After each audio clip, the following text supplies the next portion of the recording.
सतनाम श्री वाहिगुरु साहिब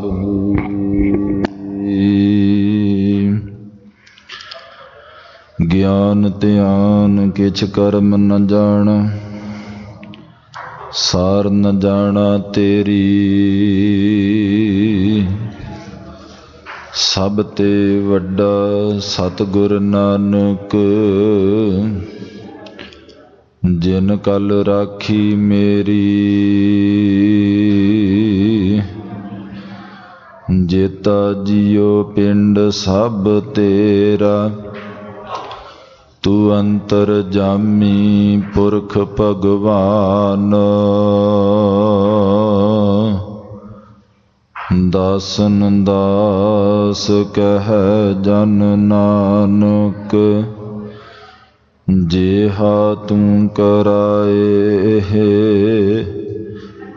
तेहा हों करी वख्यान तेरे कवन कवन गुण कह कह गावा तू साहिब गुणी निदाना तुमरी महिमा बरन न साको तू ठाकुर ऊच भगवाना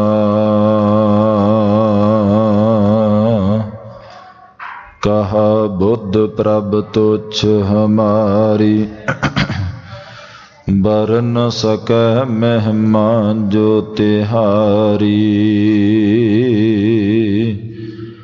हम न सकत कर सिफत तुम्हारी आप ले हो तुम कथा सुधारी हम न सकत कर सिफत तुम्हारी आप ले हो तुम कथा सुधारी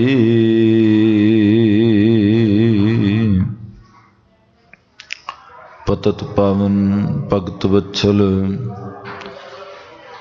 गरीब निवाज चवर छतर तख्त दे मालक वालिए कुल आलम बादशाह दरवेश शहनशाह पिता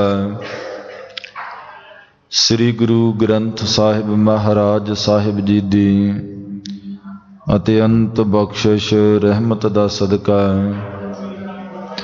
हफ्तावरी समागमां दे दौरान अज दोपहर दे पावन सुंदर दरबार सजे ने सतगुरां ने महान कृपा कीती है। रागी सिंघां दे पासों तुरकी बाणी दे शब्दां दा कीर्तन सरवण करके लाहा प्राप्त कीता है।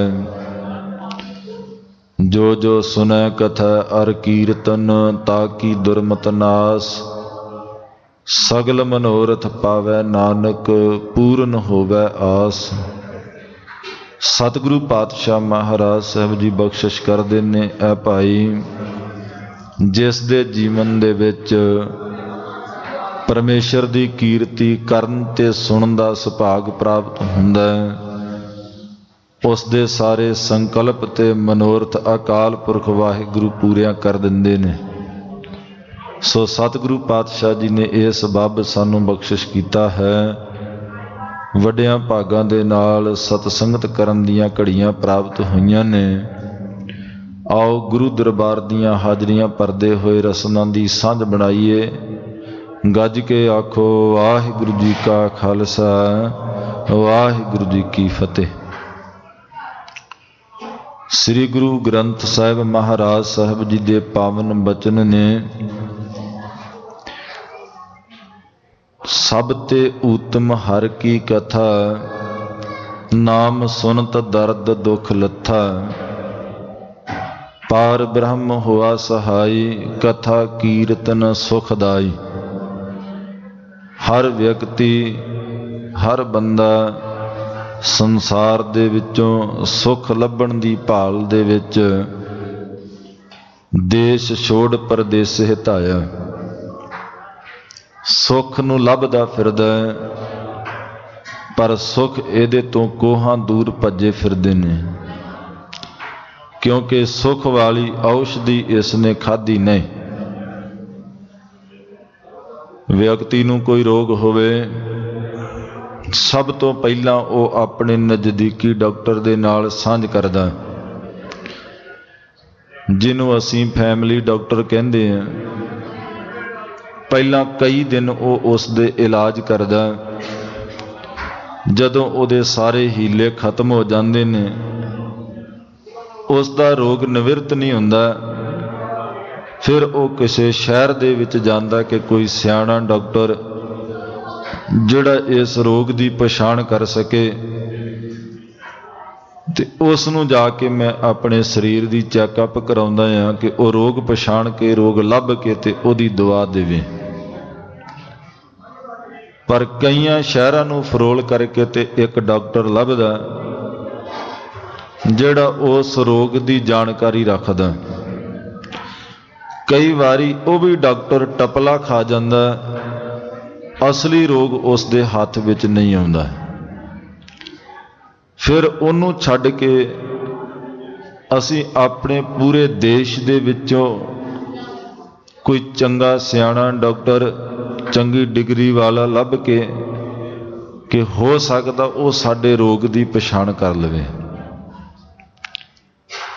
फिर वो उस रोग का माहिर हुंदा है, क्योंकि एक एक रोग दियां कई कई किस्मां हुंदियां ने। कई डॉक्टर इहो ਜਿਹੇ हुंदे ने कि सिर्फ सिर पीड़ की दवा दे दी ते ढिड पीड़ की दे दी, बुखार चढ़ गया, खांसी हो गई, जुकाम हो गया तो 2-4 गोलियां दित्तियां ते ठीक करता। कई इदों थोड़ा जिहा वध हुंदे ने कि सर्जरी करती, किसी की पत्थरी कढ़ती, किसी की लत्त बन्नती, किसी की बांह बन्नती। कईयां ने थोड़ा जिहा पढ़ाई वध कीती हुंदी, मेहनत वध कीती हुंदी है, ते वो रोग की पछाण एक्सरेआं दे द्वारा जां फिर अल्ट्रासाउंड के द्वारा करके लभ लैंदे ने कि रोग कित्थे कुजे आ।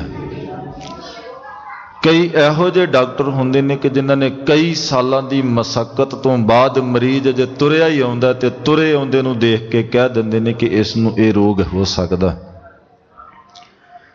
जिन्हां दी उदाहरण संसार दे विच कई हकीम ते कई वैदां तो कीती जा सकदी है। कई वैद अज भी हैन ਜਿਹੜੇ अपने सामने व्यक्ति नूं खिलार करके दोवां लत्तां दे भार ते कहंदे खड़ा हो जा, ते कुछ पलां दे विच दस देणगे कि इनू की रोग है और किहड़ा रोग है ते किहड़ी दवा दे नाल ये रोग निवृत्त हो सकदा। क्योंकि थोड़े गिणती दे व्यक्ति हुंदे ने जिहड़े दोहां लत्तां दे भार ते खड़ सकदे ने, ते वो कोई ना कोई रोग अंदर पेट दे हुंदा है। 3 तरीकिਆਂ ਦੇ ਨਾਲ रोग पैदा ਹੁੰਦਾ ਤੇ ਸਾਰੇ रोग एक पेट तो है, एक छाती तो है ते एक गल चों है। ये 3 रोगां दा मरीज व्यक्ति कई बीमारियां नूं जन्म दे दिंदा है, ते वो वैद अपने सामने खड़ा करके रोग दस के ते दवा दस दिंदे ने, देसी नुकते दस दिंदे कि आ चीज़ां लैके घर जाके इकट्ठियां कर ली, कुट नप के ते इन्हां नूं कपड़े छाण करके इन्नियां पुड़ियां बना ली ते इस तरीके नाल खाणियां ते इन्हां गल्लां दा परहेज करना ही ते तेरा रोग जिहड़ा वो निवृत्त हो जाएगा। जिहड़े ते सूझवान ते समझ रखण वाले व्यक्ति, वो व्यक्ति वैद की गल वल चंगी तरह ध्यान दे के ते गल समझ विच लै आउंदे ते जाके दवा तैयार कर लेंदे, वो कुस्ता बना लेंदे ते वो परहेज रख के ते उस दवाई नूं खा के अपना रोग दूर कर लेंदे। कईयां नूं वैद ते भरोसा नहीं हुंदा, जां वो औषधि परहेज दे नाल खाधी नहीं हुंदी, उहदा इलाज नहीं हो सकदा, चाहे वो वैद है ते चाहे वो डॉक्टर है। गल यह है कि शरीर का रोग होवे, कफ पित्त का रोग होवे, वो कोई वैद ते कोई डॉक्टर उसका इलाज लभ लवेगा। वैद बुलाया वैदगी पकड़ ढडोले बांह, ਭੋਲਾ ਵੈਦ ਨਾ ਜਾਣਈ ਕਰਕ ਕਰੇਜੇ ਮਾਹ। ਹੁਣ ਜਿਹੜਾ ਰੋਗ ਵਿਅਕਤੀ ਨੂੰ ਦੁੱਖ ਤੇ ਸੁੱਖ ਦਾ ਲੱਗਾ ਹੋਇਆ ਹੈ, ਉਹ ਵੈਦ ਦੀ ਸਮਝ ਵਿੱਚ ਆਉਣ ਵਾਲਾ ਨਹੀਂ। ਉਹ ਰੋਗ ਡਾਕਟਰ ਨਹੀਂ ਲੱਭ ਸਕਦਾ, ਚਾਹੇ ਉਸ ਨੂੰ ਜਿੰਨੀਆਂ ਮਰਜ਼ੀ ਮਸ਼ੀਨਾਂ ਦੇ ਵਿੱਚ ਪਾ ਕੇ ਇਸ ਦੀਆਂ 72 ਕਰੋੜ 72 ਲੱਖ 20,201 ਨਾੜੀ ਨੂੰ ਕੱਲੀ ਕੱਲੀ ਨੂੰ ਫਰੋਲ ਲਵੇ, ਉਹ ਰੋਗ ਕਦੇ ਐਕਸਰਿਆਂ ਦੇ ਵਿੱਚ ਨਹੀਂ ਆਉਂਦਾ। ਫਿਰ ਉਸ ਰੋਗ ਦੀ ਪਛਾਣ ਕਰਨ ਵਾਲੇ ਨੇ ਗੁਰੂ ਨਾਨਕ ਪਾਤਸ਼ਾਹ ਮਹਾਰਾਜ ਵੈਦ। ਉਹ ਇੰਨੇ ਸਿਆਣੇ ਵੈਦ ਨੇ ਕਿ ਉਹ ਰੋਗੀ ਨੂੰ ਆਪਣੇ ਸਾਹਮਣੇ ਨਹੀਂ ਲਿਆਉਂਦੇ। ਦੁਨੀਆ ਦਾ ਹਰ ਵੈਦ ਤੇ ਹਰ ਡਾਕਟਰ ਜਦ ਤੱਕ ਰੋਗੀ ਨੂੰ ਆਪਣੇ ਕੋਲ ਨਹੀਂ ਨਾ ਬੁਲਾਉਂਦਾ ਤੇ ਤਦ ਤੱਕ ਉਸ ਨੂੰ ਰੋਗ ਦੀ ਪਛਾਣ ਨਹੀਂ ਹੁੰਦੀ। ਕੁਝ ਪਲ ਕੁਝ ਸਮਾਂ ਉਹਦੇ ਉੱਤੇ ਬਤੀਤ ਕਰੇਗਾ, ਉਹਦੀਆਂ ਨਬਜ਼ਾਂ ਪਕੜੇਗਾ, ਕਈ ਕਿਸਮ ਦੇ ਉਸ ਤੇ ਹੀਲੇ ਵਰਤੇਗਾ ਤੇ ਫਿਰ ਕਿਤੇ ਜਾ ਕੇ ਥੋੜੀ ਬਾਲੀ ਰੋਗ ਦੀ ਪਛਾਣ ਹੁੰਦੀ ਹੈ। ਪਰ ਸਤਿਗੁਰੂ ਗੁਰੂ ਨਾਨਕ ਪਾਤਸ਼ਾਹ ਮਹਾਰਾਜ ਇਹੋ ਜਿਹੇ ਵੈਦ ਨੇ। ਮੇਰਾ ਵੈਦ ਗੁਰੂ ਗੋਵਿੰਦਾ, ਹਰ ਹਰ ਨਾਮ ਔਖਦ ਮੁਖ ਦੇਵੈ, ਕਾਟੈ ਜਮ ਕੀ ਫੰਦਾ। ਜੋ ਜੋ ਦੀਸੈ ਸੋ ਸੋ ਰੋਗੀ, ਰੋਗ ਰਹਿਤ ਮੇਰਾ ਸਤਿਗੁਰ ਜੋਗੀ। ਜਿਨ੍ਹਾਂ ਕੋਲੇ ਆਪਣਾ ਕੋਈ ਰੋਗ ਨਹੀਂ, ਜਿਨ੍ਹਾਂ ਨੂੰ ਆਪਾਂ ਨੂੰ ਕੋਈ ਦੁੱਖ ਨਹੀਂ ਹੈ, ਉਹ ਸੰਸਾਰ ਦੇ ਦੁੱਖ ਤੇ ਰੋਗ ਲੱਭ ਸਕਦਾ ਹੈ। ਜਿਹੜਾ ਖੁਦ ਉਸ ਬਿਮਾਰੀ ਦਾ ਸ਼ਿਕਾਰ ਹੋਇਆ ਹੋਵੇ, ਉਹ ਦੂਸਰੇ ਦਾ ਇਲਾਜ ਕੀ ਕਰ ਸਕਦਾ ਹੈ। ਸੋ ਸਤਿਗੁਰੂ ਪਾਤਸ਼ਾਹ ਮਹਾਰਾਜ ਸਾਹਿਬ ਇਹੋ ਜਿਹੇ ਵੈਦ ਤੇ ਇਹੋ ਜਿਹੇ ਡਾਕਟਰ ਨੇ ਜੋ ਮਰੀਜ਼ ਨੂੰ ਆਪਣੇ ਕੋਲ ਨਹੀਂ ਬੁਲਾਉਂਦੇ। ਮਰੀਜ਼ ਭਾਵੇਂ ਘਰ ਦੇ ਵਿੱਚ ਬੈਠਾ ਯਾਦ ਕਰਦਾ ਕਿ ਸੱਚੇ ਪਾਤਸ਼ਾਹ ਮੇਰੇ ਅੰਦਰ ਆ ਰੋਗ ਚਿੰਬੜੇ ਹੋਏ ਨੇ, ਔਗਣ ਸਾਰੇ ਰੋਗ ਨੇ, ਕਾਮ ਕ੍ਰੋਧ ਲੋਭ ਮੋਹ ਹੰਕਾਰ, ਇਹ ਇਹੋ ਜਿਹੇ ਰੋਗ ਨੇ, ਨਾਮਰਾਦ ਰੋਗ ਨੇ, ਜਿਨ੍ਹਾਂ ਦੀ ਦਵਾਈ ਕੋਈ ਨਹੀਂ। ਸ਼ਬਦ ਸਪਰਸ ਰੂਪ ਰਸ ਗੰਧ, ਇਹੋ ਜਿਹੇ ਰੋਗ ਨੇ। ਸਤਿਗੁਰੂ ਮਹਾਰਾਜ ਜੀ ਨੇ ਸ੍ਰੀ ਗੁਰੂ ਗ੍ਰੰਥ ਸਾਹਿਬ ਮਹਾਰਾਜ ਜੀ ਦੇ ਅੰਦਰ ਇਹਨਾਂ ਰੋਗਾਂ ਦਾ ਜ਼ਿਕਰ ਕੀਤਾ। ਕਹਿੰਦੇ ਮ੍ਰਿਗ ਮੀਨ ਭਰਿੰਗ ਪਤੰਗ ਕੁੰਚਰ ਏਕ ਦੋਖ ਵਿਨਾਸ਼। 5 ਰੋਗ ਆਸਾਧ ਜਾ ਮਹਿ ਤਾਕੀ ਕੇਤਕ ਆਸ। ਕਹਿੰਦੇ ਇਹਨਾਂ ਨੂੰ ਇੱਕ ਇੱਕ ਰੋਗ ਸੀ ਤੇ ਇੱਕ ਇੱਕ ਰੋਗ ਦੇ ਕਰਕੇ ਇਹ ਰੋਗੀ ਬਣ ਗਏ ਤੇ ਮੌਤ ਦੇ ਸ਼ਿਕਾਰ ਹੋ ਗਏ।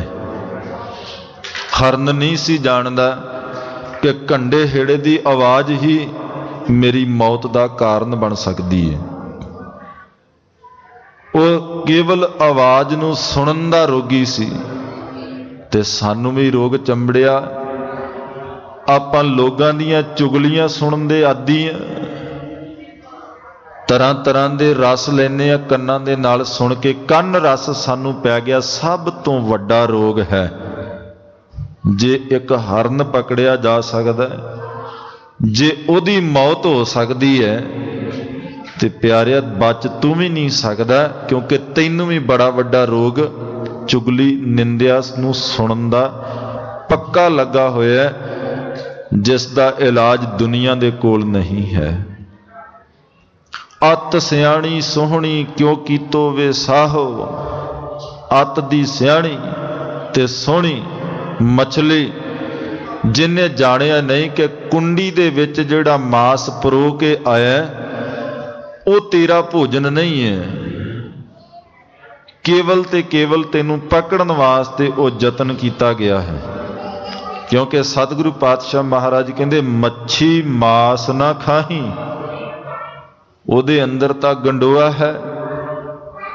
ਮਾਸ ਉਹਦੇ ਵਾਸਤੇ ਭੇਜਿਆ ਗਿਆ, ਅਸਲ ਵਿੱਚ ਉਹ ਮਾਸ ਖਾਂਦੀ ਨਹੀਂ। ਉਹ ਭੁਲੇਖੇ ਦੇ ਵਿੱਚ ਆ ਗਈ ਕਿ ਮੇਰੇ ਵਾਸਤੇ ਕਿਸੇ ਭੋਜਨ ਭੇਜਿਆ। ਉਹ ਭੋਜਨ ਲੈਣ ਗਈ, ਕੁੰਡੀ ਦੇ ਵਿੱਚ ਪਰੋਈ ਗਈ ਤੇ ਜੀਭਾ ਦੇ ਸਵਾਦ ਕਰਕੇ ਮਛਲੀ ਪਕੜੀ ਗਈ। ਸਾਨੂੰ ਆਪਣੀ ਜੀਭਾ ਦੇ ਨਾਲ ਦੋ ਸਵਾਦ ਨੇ, ਮਛਲੀ ਨੂੰ ਤੇ ਇਕੱਲਾ ਖਾਣ ਦਾ ਹੀ ਸੀ।